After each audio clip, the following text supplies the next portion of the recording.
Un vent de fraîcheur souffle sur l'affiche de la 65e semaine de la critique. Heureux et radieux, Manon Clavel et Makita Samba, les héros de Kika d'Alex Poukine, roulent ensemble vers l'avenir. Un mot si cher à la semaine de la critique dont la mission est de révéler des cinéastes, des comédiennes et comédiens émergents et d'accompagner leurs débuts prometteurs. Parmi les 1050 longs métrages et 2400 courts métrages visionnés, 11 longs métrages ont été sélectionnés et 13 courts. La sélection des courts métrages sera annoncée le 15 avril prochain. Le jury de cette 65e édition sera révélé dans les prochains jours et remettra 3 prix. Le prix Découverte Sony du court-métrage, le prix Fondation Louis Roederer de la Révélation et le grand prix Ami Paris de la Semaine de la Critique. Pour la première fois, c'est un film d'animation qui ouvrira la Semaine de la Critique. In Waves, le premier long métrage de la réalisatrice franco-vietnamienne Phuong Mai Nguyen, est l'adaptation du roman graphique d'Eiji Dongo. L'histoire d'amour chavirante entre un jeune skateur et une jeune surfeuse mise à l'épreuve de la maladie. C'est main dans la main et soutenus par leurs amis qu'ils affrontent l'adversité sans se laisser envahir par la vague du chagrin. Un mélodrame lumineux qui se déploie avec majesté sous le ciel rose et bleu de la Californie. Avec les voix françaises de Lina Koudry, Rio Vega, Paul Kircher et Biranba, et en anglais, Will Sharp et Stéphanie Chou. 2 séances spéciales pour 2 premiers films français singuliers. La Frappe, premier long métrage de Julien Gaspard Oliveri, drame intime qui met en scène un frère et une sœur livrés à eux-mêmes. Quand leur père est libéré de prison, les traumatismes et les secrets refont brutalement surface, faisant exploser la dynamique des relations au sein de cette fratrie. Le chant se comprime, le souffle est court et le cœur se serre. La mise en scène traduit l'angoisse que le retour du père engendre. Un geste de cinéma fort, une écriture au cordeau et une incarnation qui donne le frisson, avec Bastien Bouillon et les révélations, Diego Murgia et Romane Fringely. Du fioul dans les artères, premier long métrage de Pierre Le Gall. Irrésistible histoire d'amour entre 2 chauffeurs routiers qui se rencontrent une nuit par hasard et ont le coup de foudre l'un pour l'autre. Confrontés à des horaires de travail impossibles et à des déplacements prolongés, Étienne et Bartosz cherchent des solutions pour entretenir la flamme des débuts malgré la distance. Pierre Le Gall renouvelle avec brio le répertoire de la comédie dramatique sentimentale et nous fait succomber au charme de ses personnages, principaux comme secondaires. Avec les éblouissants Alexis Mananti et Julian Jwiezewski en tête d'affiche. 7 longs métrages en compétition, dont 5 premiers films et 2 deuxièmes.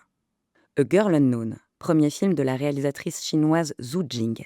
La quête d'identité brûlante d'une jeune chinoise ballottée de l'enfance à l'adolescence entre 3 familles. Cette histoire intime nous plonge dans le drame des petites filles abandonnées en Chine entre les années 80 et 2000. Remarquablement mis en scène, le film aborde avec délicatesse les stigmates d'un tel traumatisme à travers 3 chapitres fondateurs de la vie de son héroïne. The Station, premier long métrage de fiction de la réalisatrice écosso-yéménite Sarah Isaac, situe son action dans un village sans nom, déchiré par la guerre civile. Le seul endroit où les femmes peuvent se retrouver en paix est la station-service que gère Layal, un club sororal où l'on fume la chicha en cachette et où le seul homme toléré est le petit frère de la patronne. Mi-drame, mi-fable, le film surprend par sa vitalité, ses ruptures de ton et ses parenthèses burlesques. Empruntant des chemins inattendus, il nous raconte la camaraderie, l'émancipation et la résistance des femmes face à un régime autoritaire. Dua, deuxième film de la réalisatrice kosovare Blerta Bacholi, porte le prénom de son héroïne. Une jeune fille de 13 ans voit sa vie quotidienne et familiale se métamorphoser à mesure que le conflit entre le Kosovo et la Serbie s'intensifie. Le film bascule habilement du récit d'apprentissage au drame et montre avec finesse les répercussions de la guerre sur la construction de soi, en particulier à l'adolescence.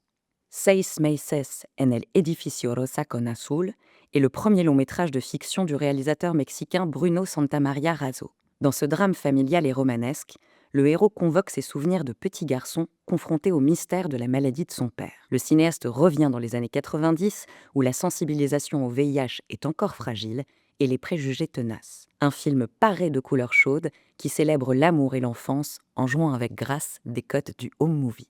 La Gradiva, premier film de la réalisatrice française Marine Atlan, raconte le voyage à Pompéi d'un groupe de lycéens et de leurs professeurs de latin. Dans cette ville chargée de mythes et de soufre, adolescents et adultes vont tour à tour se laisser submerger par leurs émotions et leurs désirs, jusqu'à ce qu'ils débordent. D'une beauté à couper le souffle, ce récit choral capte avec justesse les croyances et les incertitudes d'une génération à fleur de peau. Entourée d'un jeune casting fabuleux, la comédienne Antonia Burresi se révèle incandescente. Teen Castle, deuxième long métrage documentaire du réalisateur franco-irlandais Alexander Murphy, portrait d'une famille nombreuse qui habite le long d'une route dans un mobil-home tout cabossé. Une vie au rythme des saisons, entre la liberté sauvage des champs environnants dans lesquels jouent les enfants et la pression de la société normative qui rattrape les plus grands. C'est tout l'art de la chronique en tant que forme d'expression sensible et personnelle qui se manifeste plan après plan. Une ode à la communauté des travelers irlandais et à leur choix de vie. Viva, premier film de la réalisatrice espagnole Eina Clotet, comédie douce amère qui se déroule dans une Catalogne étouffée par une sécheresse extrême. Nora se remet tout juste d'un cancer du sein et va repenser sa vie personnelle et professionnelle à l'aune de cette renaissance et des horizons qu'elle ouvre. Un personnage furieusement attachant, aux prises avec ses dilemmes et ses aspirations, tandis que la canicule lui donne des hallucinations. La réalisatrice, qui interprète aussi le rôle principal, soigne chaque petit détail de ce piquant portrait de femme.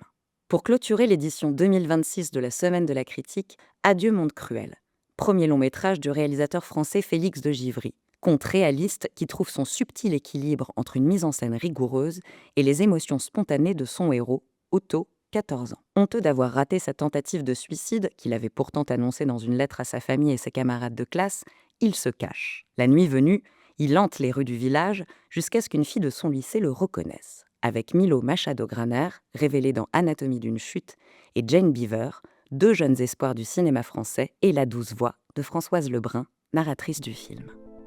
La 65e Semaine de la Critique se déroulera à Cannes du 13 au 21 mai 2026.